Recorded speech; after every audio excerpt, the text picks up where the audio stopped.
no livro do profeta Daniel, capítulo de número 1, apenas o versículo de número 8.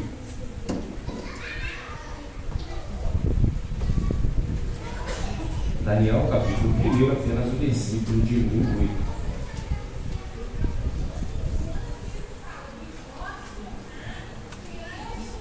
Graças a Deus, quero louvar a Deus, a vida de todos os irmãos, pastor, a igreja, os convidados para poder trazendo uma palavra da juventude para a igreja nessa noite. Deus abençoe, irmãs de fé, toda a sua família. Uma satisfação sempre estarmos juntos para adorar a Deus. Meus queridos, Daniel, capítulo de número 1, apenas o versículo de número 8, diz assim: e Daniel propôs no seu coração não se contaminar com a porção das iguarias do rei, nem com o vinho que ele bebia. Portanto, pediu ao chefe dos eunucos que lhe concedesse ou lhe permitisse não se contaminar. Muito bem. Meus amados e queridos irmãos, é sempre uma alegria, uma satisfação para nós quando nós temos a oportunidade de ler, de estudar, de meditar na palavra do Senhor, pois assim, quando nós fazemos, ficamos maravilhados diante de tantos livros que de fato são de suma ou de grande importância para as nossas vidas.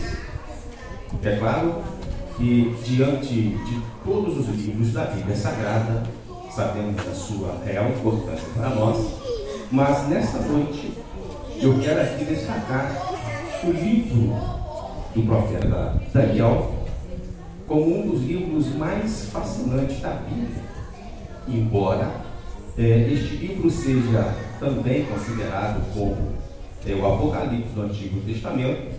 É bem verdade que este livro nos traz uma mensagem linda, uma mensagem poderosa, uma mensagem edificante a respeito de um jovem que, independente do local, que independente do momento, que independente da circunstância, não teve medo em fazer a escolha certa para a sua vida. Logo, todos nós sabemos que o nome desse jovem se chama Daniel. Se tratando um pouco de uma forma bem sucinta da sua história, veremos que Daniel, entre seus 14 e 18 anos de idade, ele encontrava-se em Jerusalém, mesmo diante de um povo corrompido, de um povo que havia se afastado de Deus, que já não tinha mais a sua comunhão para com Deus Todo-Poderoso. Daniel simplesmente colocou em seu coração em priorizar a sua comunhão para com Deus e buscar a sua face e o adorá-lo até o último dia da sua vida. Daniel agora encontra-se em um ambiente em que o rei e a grande massa da população havia deixado de adorar ao Deus único e verdadeiro, havia deixado de buscar a face do Criador de todas as coisas. Começam a se afastar de Deus, mas Daniel, olhando aquele ambiente em sua volta, ele faz um voto com o Senhor e vai priorizar a sua comunhão para com Deus. Independente do que esteja acontecendo, independente do que estamos vivendo, eu determino ao meu coração: eu serei fiel a Deus até o último dia da minha vida. Esse era o desejo de Daniel. Alguém poderia questioná-lo, mas Daniel, o rei se corrompeu, mas ele diria: eu permanecerei fiel a Deus. Daniel, os sacerdotes se corromperam, mas eu vou permanecer fiel ao Senhor. Daniel, os príncipes, seus amigos, todos se corromperam, se afastaram de Deus, deixaram de buscar a sua face.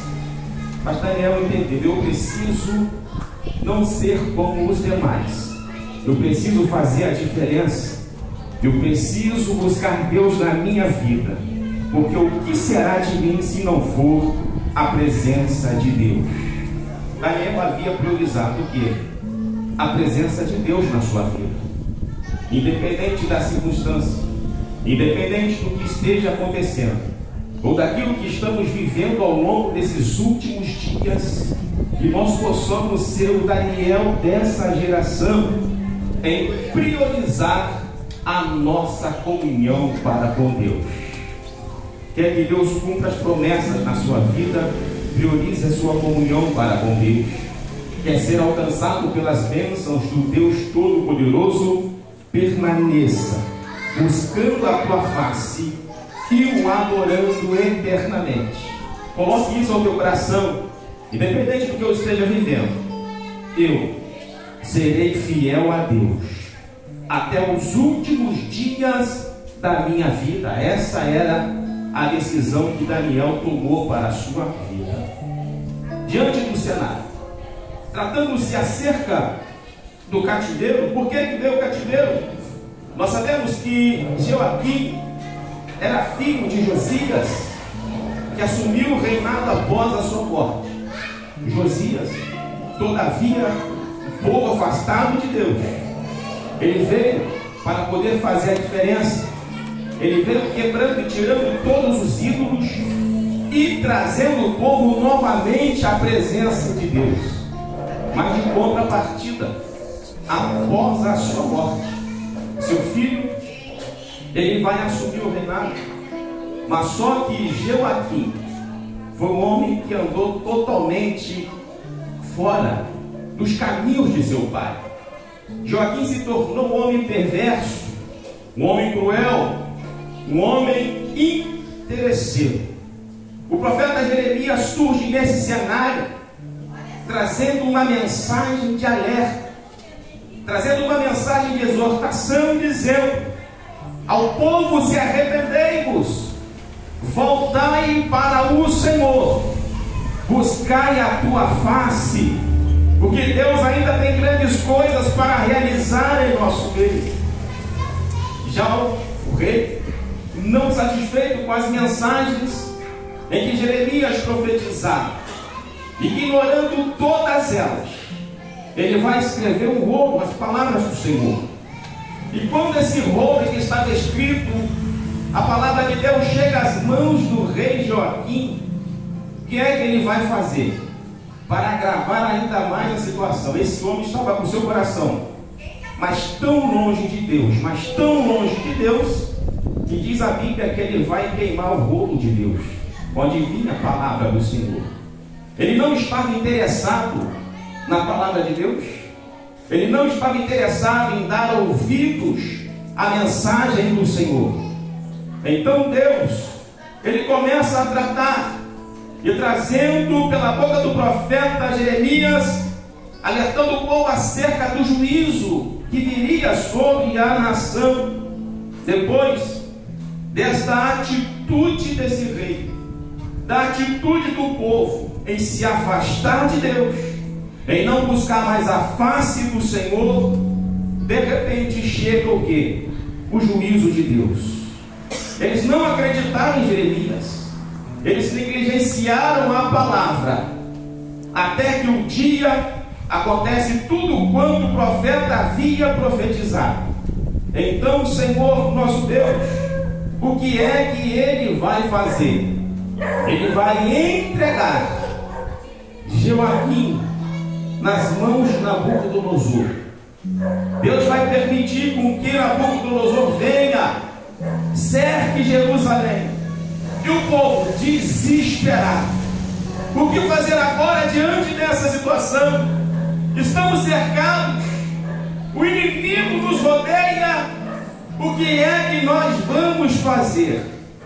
Três coisas acontecem aqui.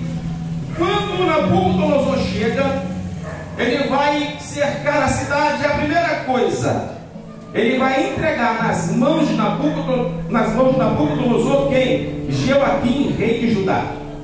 A segunda coisa, Deus vai permitir com que Nabucodonosor leve uma parte dos utensílios da casa de Deus, que era consagrado ao Senhor.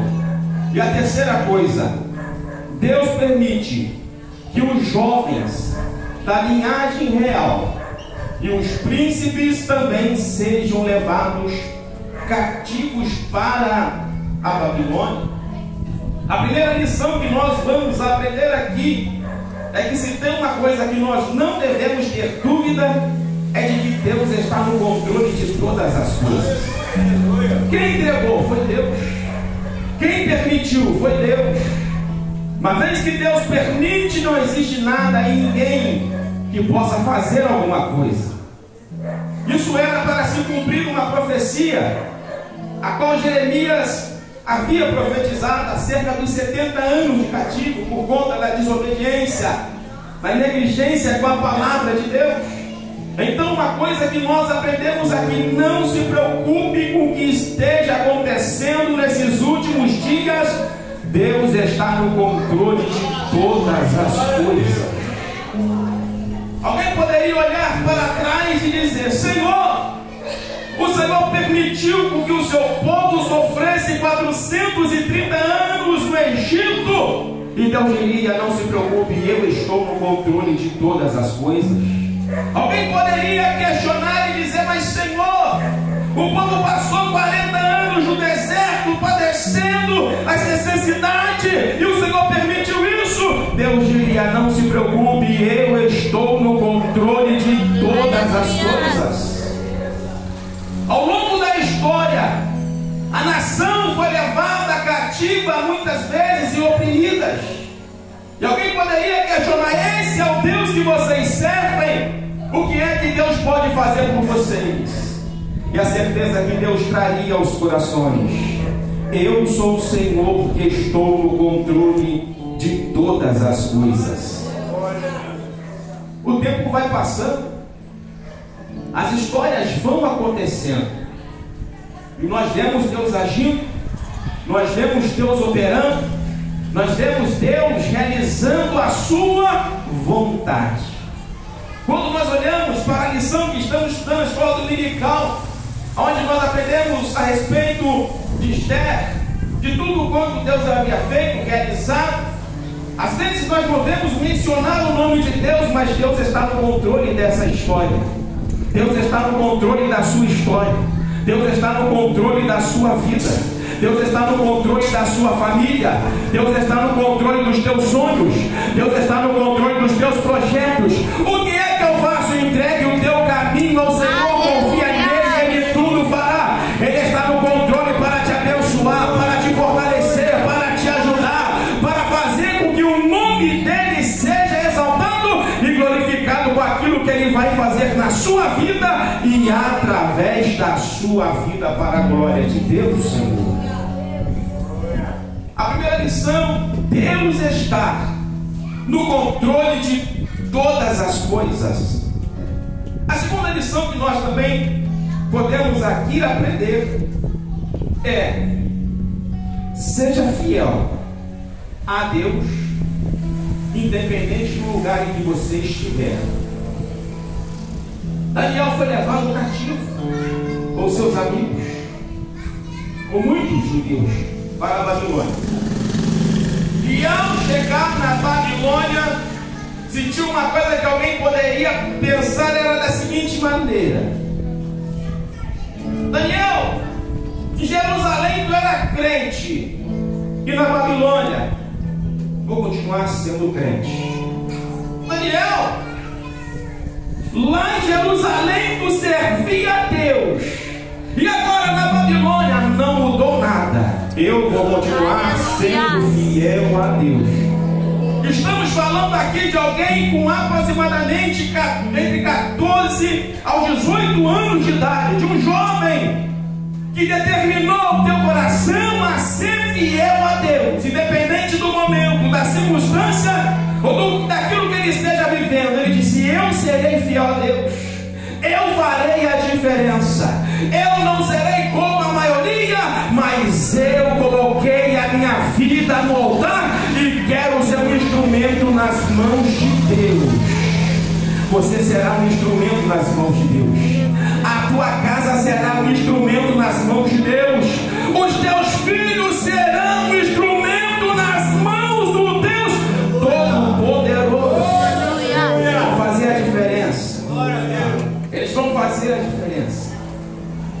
Imagina agora, Daniel chegando na Babilônia, ele percebeu que aquele ambiente era um ambiente totalmente contaminado pela idolatria, pela feitiçaria, pela prostituição, o alcoolismo e tudo mais que desagradava aos olhos do Senhor. Alguém poderia perguntar e dizer: o que será de Daniel na Babilônia? O que será desse jovem na Babilônia? Tinha muitos sonhos, tinha muitos projetos, e agora vai tudo de água abaixo. Esse era o questionamento que alguém poderia fazer acerca de Daniel. O que será de Daniel na Babilônia? Daniel havia colocado um compromisso no seu coração, independente do que vier a acontecer, independente do momento, independente da circunstância. Eu entreguei a minha vida nas mãos de Deus. Aconteça o que acontecer aqui, a minha vida está nas mãos de Deus. Podem me perseguir, mas a minha vida está nas mãos de Deus. Podem me caluniar, mas a minha vida está nas mãos de Deus. Podem preparar um laço contra mim, mas a minha vida está nas mãos de Deus. Não temas, não retroceda. Se a tua vida está nas mãos de Deus, não se preocupe. Deus vai se encarregar de entrar na frente nessa peleja, vai guerrear essa guerra, vai te dar vitória, e o nome dele será exaltado para todo sempre, e nós possamos permanecer fiel ao Deus Todo-Poderoso. Ao Deus Todo-Poderoso. Daniel, independente do local, do lugar, da circunstância, seja o mesmo.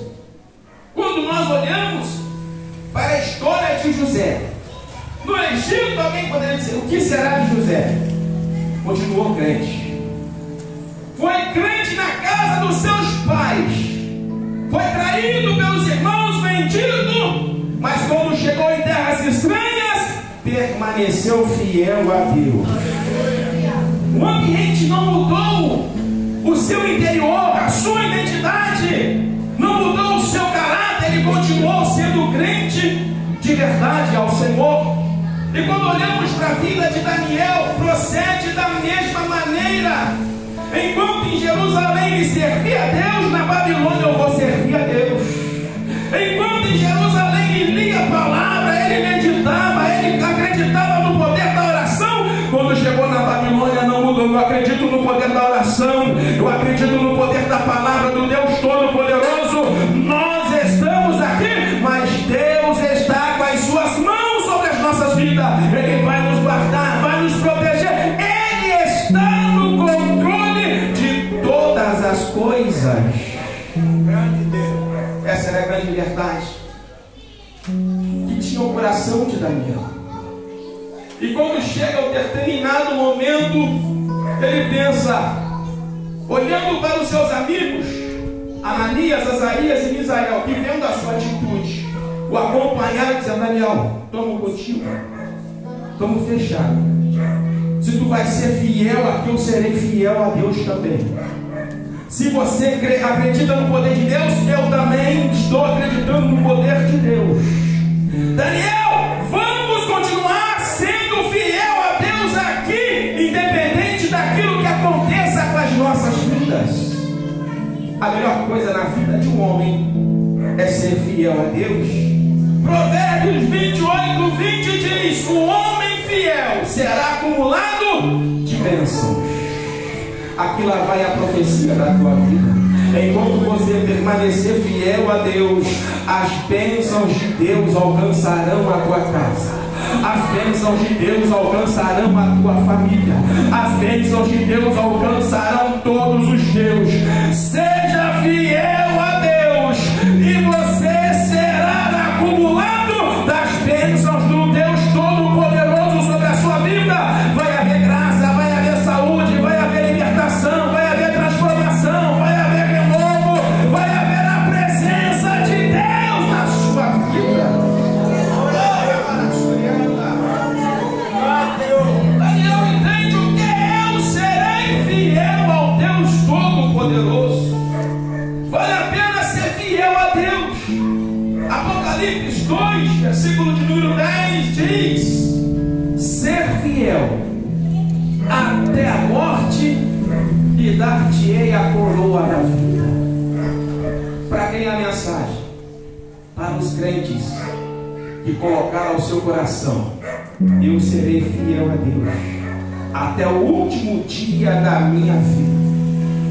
Houve um momento na história em que Belsazar, um grande banquete, pegou os utensílios da casa do Senhor, trouxe. De repente, quando ele parecia estar tudo sob o meu controle, uma mão aparece escrevendo na parede: Mene, Mene, Tekel, Persi.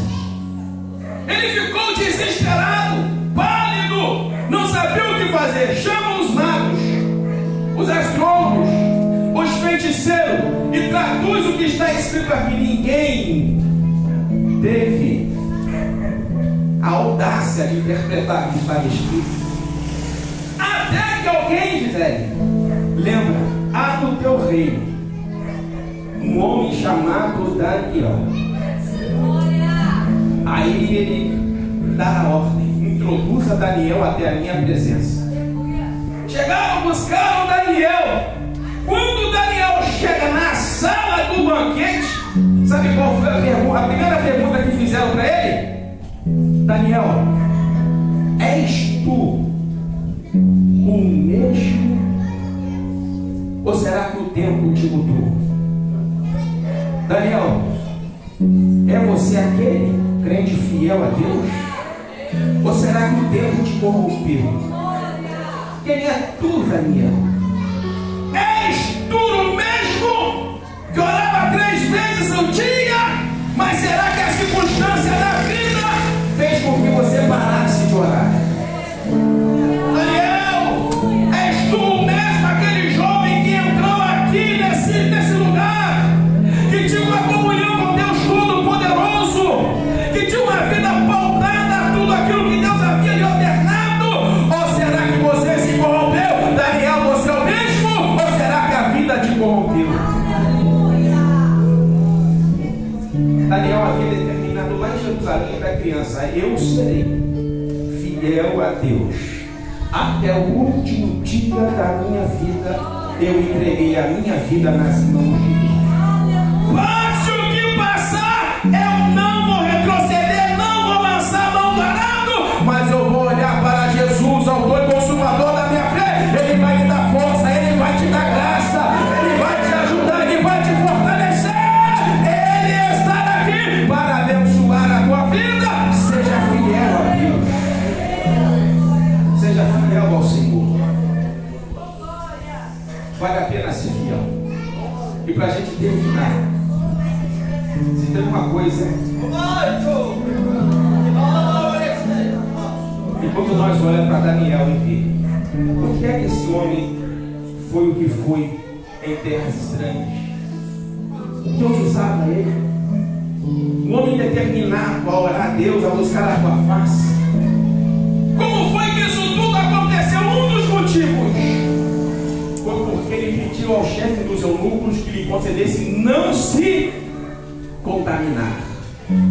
Porque ele sabia: se eu me contaminar, eu perco a comunhão com Deus. Se eu me contaminar, eu fico fraco na fé. Se eu me contaminar, talvez não tenha mais força para buscar a presença de Deus, o Senhor. O que é preciso eu fazer nesses últimos dias? Não se contamine com as bandejas que o inimigo tem colocado na sua frente.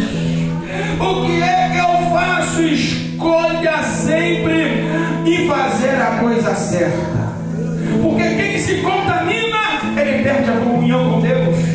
Quem se contamina, ele vai perdendo a vontade de ser o corpo de Cristo, de fazer parte do corpo. Quem se contamina, ele não tem mais a vontade de orar, de buscar a presença do Deus Todo-Poderoso. Ele vai se afastando, ele vai se afastando. Mas aquele que coloca o teu coração, eu não vou me contaminar. Enquanto você não se contamina, mais próximo de Deus você vai se aproximando. Enquanto você não se contamina, Deus vai trabalhando na sua vida. Enquanto você não se contamina, Deus, ele vai abrindo as águas para você passar. Enquanto você não se contamina, Deus vai projetando o seu futuro. Deus vai trabalhando ao teu favor. O milagre vai chegar. Se prepare, porque Deus tem algo extraordinário para fazer na sua vida e através da sua vida. Diante de tudo isso, na nossa vida, juventude, Deus tem algo extraordinário para fazer na sua vida. Deus tem uma história linda na sua vida. O que é que eu faço que nós possamos aprender com Daniel? Sempre priorizar Deus em nossas vidas, independente do lugar, seja o mesmo, seja crente aqui na igreja, seja crente na sua casa, seja crente no seu trabalho, seja crente na faculdade, seja crente aonde estiver, seja em Pádua, fora de Pádua, permaneça fiel a Deus. Porque aonde tu estiver, Deus vai te honrar. Aonde tu estiver, Deus, ele vai te abençoar. E grandes coisas fará Deus na sua vida e através da sua vida. Que nós possamos nesse momento adorar e agradecer a Deus por tudo que ele tem feito. Em nome de Jesus.